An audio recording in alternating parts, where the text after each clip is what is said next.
Yo, what is up? Coach AJ and Coach Carm here, and we want to talk to you about why you might not be seeing the results that you're looking for. Even though you're doing all the right things, right? Right, so we got an example for you guys. So most people, they want to lose weight.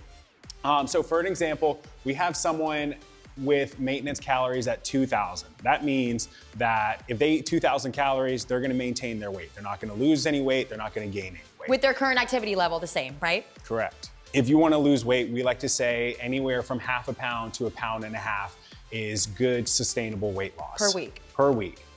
So that's anywhere from 250 to 750 calories in a deficit per day. What that looks like. So if your maintenance calories are 2,000 and you wanna lose 1/2 pound of body fat a week, we wanna drop you 250 calories per day. So you'll be in a 250 calorie deficit to make 1,750. Right. So this is your average person's logging, right? So Monday through Sunday. Monday, Tuesday, Wednesday, Thursday looks pretty good, right? Goal is 1,750, 150 there, maybe had an extra snack, maybe had a cocktail, whatever, totally fine, okay? Then you get to Friday.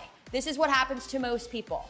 They either A, feel they earned it because they had 4 days of being on it, or B, they have plans, right? They have plans with their family, plans with their spouse, plans with their friends, whatever, right? So things start to add up faster. You can see calories are a little bit higher. This is probably the average client, right? You do pretty well during the week, and then the weekend you pull back a little bit. What also happens during the weekend, you pull back on the amount of activity. You're not getting in as many steps. So the biggest number one focus is to make sure you get the same amount of activity on the weekends as you do in the beginning of the week. Number one, bottom line, right? That'll help across the board. Now, if we look at this person, their goal is 1,750, but their average, if you look at their week, is 2,300 calories per day.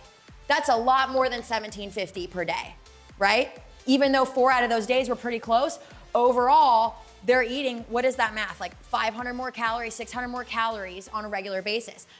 Over the course of the next 4 months, without realizing it, this person's gonna gain 10 pounds.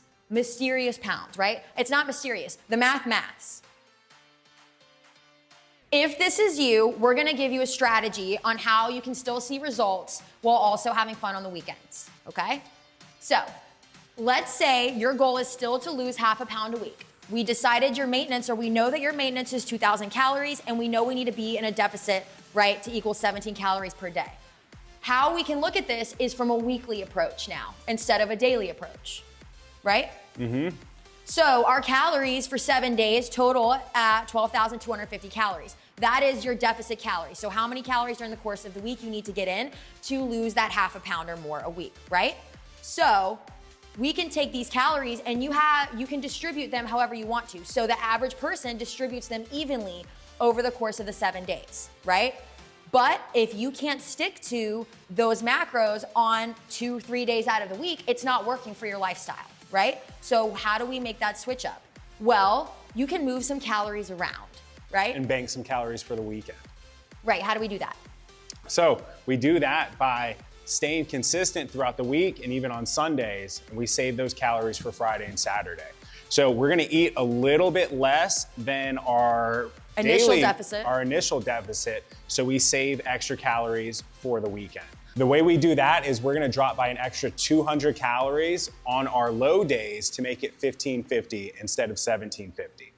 That's gonna bank us an extra 500 calories on Friday, an extra 500 calories on Saturday. So you can eat a little more. So you can maybe drink 1 extra drink. Right, but again, you're still getting the same level of activity on that day so that everything is still even. All the other outside factors are still the same, right? So in theory, this works, right? If the maths. So let's talk about how or why this wouldn't work, right? Couple things. One, are you logging accurately? Right? Not just logging, but are you actually logging what you're actually eating? Are you updating it when you change your mind or when you don't finish something or when you eat more than you initially planned to? And are you logging and using a food scale, right? Yes, measuring cups and all of that's fine, but a food scale is gonna be the most accurate way and also help train your eye for how much your portions should be. Another big thing is, are you logging all of your calorie containing ingredients, sauces, and all of the creams and all of those things that you might not think really count? They all do, including like the salad dressings, oil that goes in a pan, things like that, right? And the last thing that can really mess with you, or another big thing, is snacking during the day. A big reason people snack during the day is because they're not eating enough protein in the beginning of the day or at all. So we really suggest, especially if you work out in the morning, that you eat first thing in the morning and that you break your fast, or the first thing you eat contains some protein. So that's another great way to keep you from snacking all day. You have a nice steady blood sugar and a nice even appetite. All in all, there's 1,000 different ways we can hit your goal. You just have to be willing to pivot, have to be willing to try new things, because at the end of the day, everything is an experiment. It's trial and error, and you just have to figure out what's gonna work for you.